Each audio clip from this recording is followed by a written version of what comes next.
So as Dr. Feldmer said, today I'm going to be talking about a short story called Baxter's Procrustes by Charles Chesnutt. And this story deals a lot with the theme of judging a book by its cover. And that saying is one that we're all familiar with.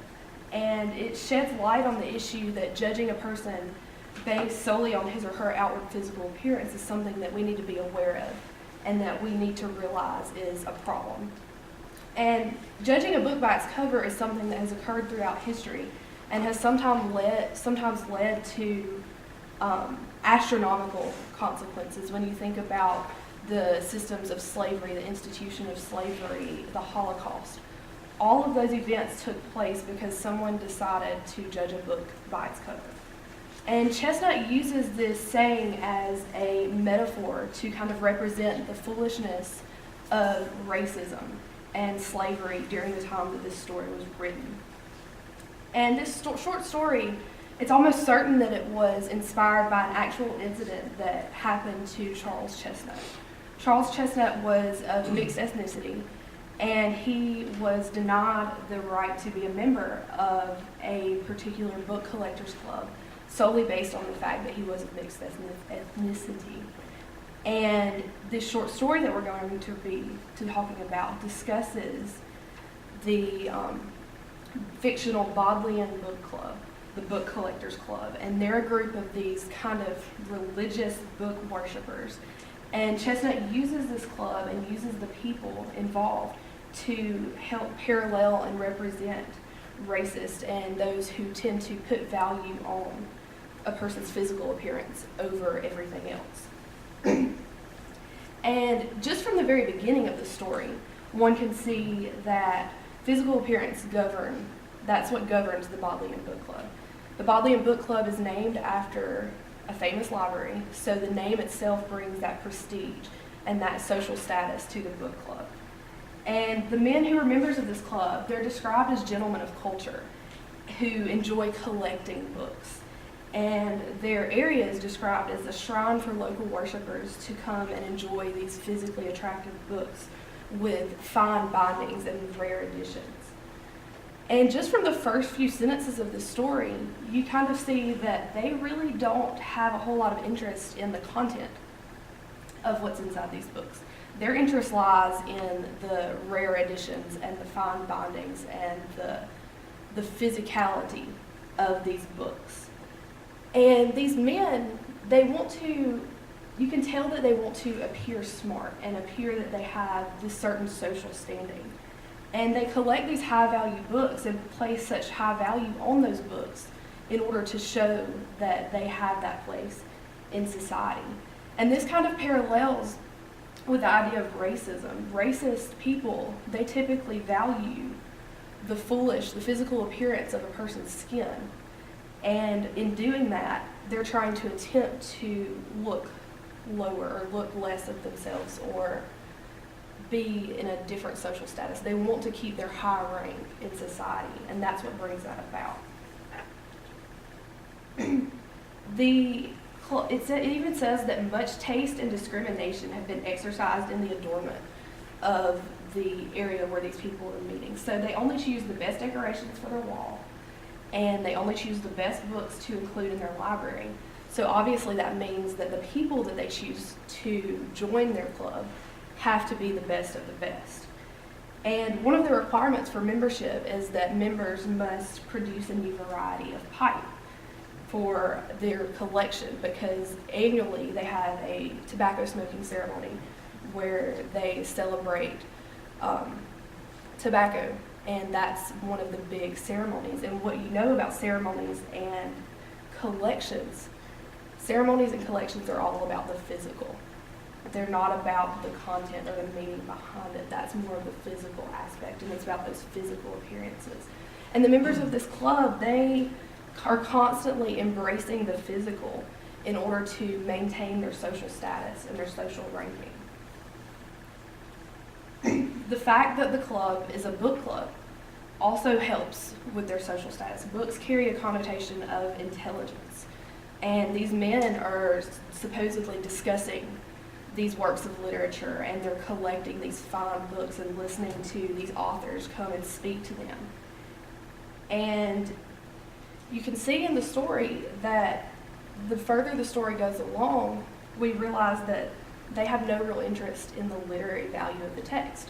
It's all about the book. Originally, when they would choose a story to include in their volumes that they published, said they would only choose the finest products for the finest products of the human mind for enshrinement in the club volumes. But soon after that, length became a concern because long texts, they weren't compatible with the beautiful wide margins and with the graceful slenderness of the book. So the people in this club, they didn't respect the literary value of the text. If it was too long, it was going to mess with the fact that the book was supposed to be beautiful and supposed to be bound in a certain way. So they would cut that from their collection. And there's a quote in this story that really just stuck out to me, and it's one of those, it's sad, but it's true. It says, "A book is a work of art of which the contents are no more important than the words of an opera." And this is something that you see over and over again in this story. It's a very sad but very true fact. The members of this club, they don't care about the literature.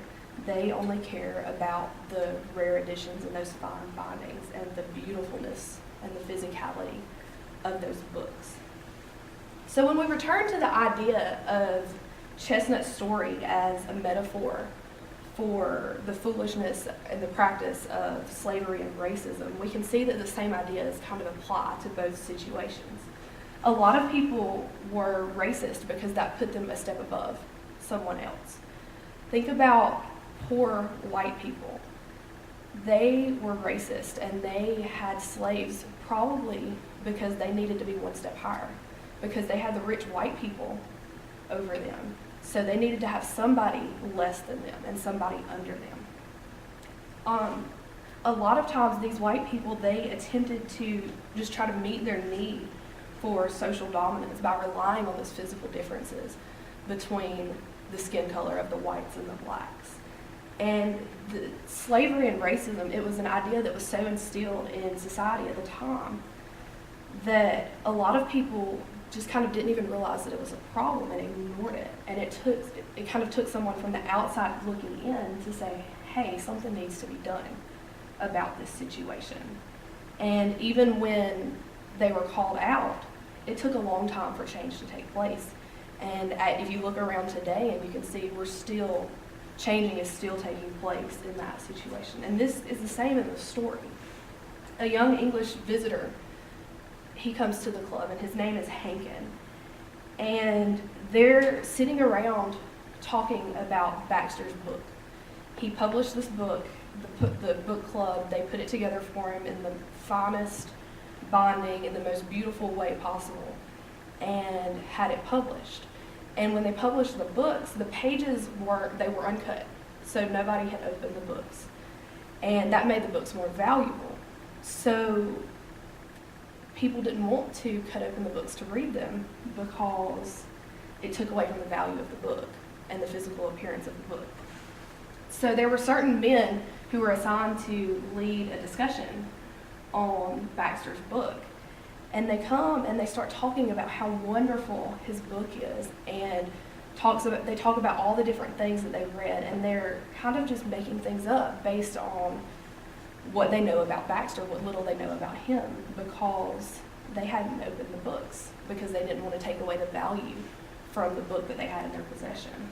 And this young English visitor named Hankin, he comes in and he hears all these people talking about how wonderful Baxter's writing is and how wonderful this book is. And he comes in and there's a copy laying on the table, and he cuts it open and he opens the book and there's nothing there. The book was completely empty, and no one else knew that because no one else had cut open their book. And you would think that the people would react, and you would think that they would be embarrassed because they've been talking about how wonderful this book is and they haven't read it, and it's obvious that they haven't read it when the book's cut open and there's nothing for them to read. But instead, they are angry and they become offensive and they try to save face. And we're again back to talking about those physical appearances. One could also get a better idea of how the institutions of slavery and racism worked if you think about the game of chess. The game of chess is something that the members of the Bodleian Club enjoyed taking part in too, so there were several enthusiastic devotees to this game. Well, chess, like books, is associated with intelligence, and you have black and white pieces in the game of chess. And which color always gets to go first? White.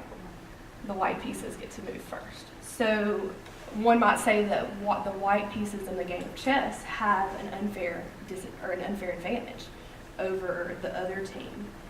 And the game of chess can kind of be compared to the game of racism, because the white people were the ones that decided to put the value on the color of a person's skin.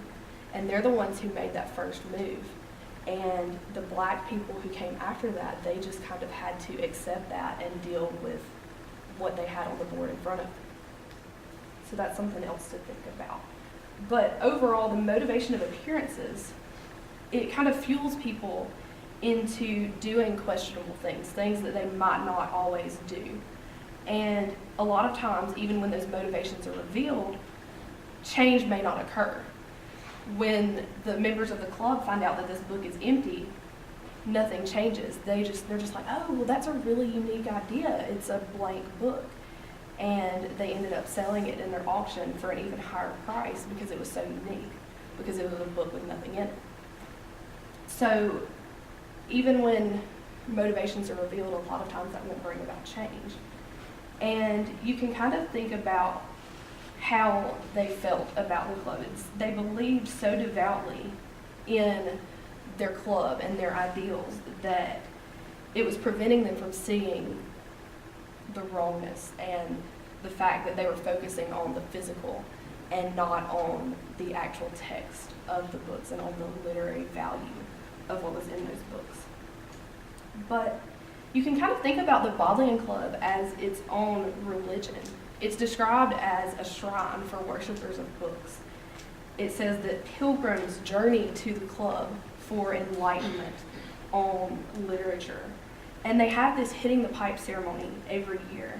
And that can be kind of symbolic of a form of communion, because all of the members are coming together for this annual ceremony that's representative of a larger idea and that honors this particular person, Sir Walter Raleigh, who was the person who brought tobacco into the world at the time. But they're so devoted to these ideals that they can't see past that.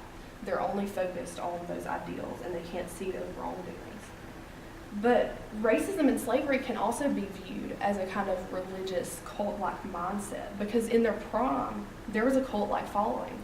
And it was so the people who participated in that were such devout believers in what they were doing that no criticism or no evidence of wrongdoing would cause them to change their mind or sway from their beliefs. And they would just embrace the life that they knew and follow that blindly without regard to any of the consequences from that. But just like an actual religious group, the Bodleian men, they had faith in their belief system and in their club. And that was strong enough to overpower the fact that Baxter kind of fooled them when he published the book with no words in it. And even when they were exposed to the undeniable truth that they had been sitting there the whole time making up what was said in this book, they just kind of brushed it off to the side and continued going about things the way that they always had. And I mean, you can think about slavery, you can think about racism, you can think about the Holocaust or the eradication of the Armenian race from the Ottoman Empire. All of these things have occurred because of differences that have to do with a person's physical appearance. And racism is still a problem today. It's not as relevant, or it's not as prevalent as it was during the time that this short story was written, but it's definitely still a problem. We have just now recently elected our first African American president, and unfortunately, he will probably only be remembered way down the road for the fact that he was the first African-American president. He won't really be remembered for the things that he accomplished in office because that was such a huge deal. You can also think about the issue of homosexuality and sexual orientation today. That's another type of discrimination that's focused on the physical appearances, because we've had this social standard in place for so long that says that relationships have to be one man and one woman. And now that things are changing, people can't accept that. They can't look beyond the physical. And so our world is slowly changing, but we still have a long way to go. But all of this to say that this short story, to me, it's one of the most powerful short stories I've ever read. And if you've never read it, it's really short, and I recommend that you read it because it truly changed my perspective on a lot of things. But everyone at some point has judged someone else based on their physical looks, their social appearance or status, or any kind of outward characteristics that they have that don't really have a whole lot to do with the quality of a person's character. And Chestnut's short story, it focuses on this book club that is so guilty of judging books by their covers that he kind of shows how ridiculous it is for them to do so, because they're not only judging figuratively, they're also judging literally. They have the books, the beautiful books that they're judging by their cover, but then they're also judging, in Chestnut's case, in his real life, they were judging him based on the color of his skin and not by what he was really like and the amount of work that he was capable of. But Chestnut quite successfully uses this story as a metaphor to show just how foolish people can be when they're so firmly set and stuck in their beliefs. And this metaphor, it asks readers of the story to kind of consider more than just the issue of books and covers. It challenges us to question the foolishness of people who endorse these cult-like beliefs and mindsets, as well as the people who just kind of follow them blindly without regard for the consequences of their decisions.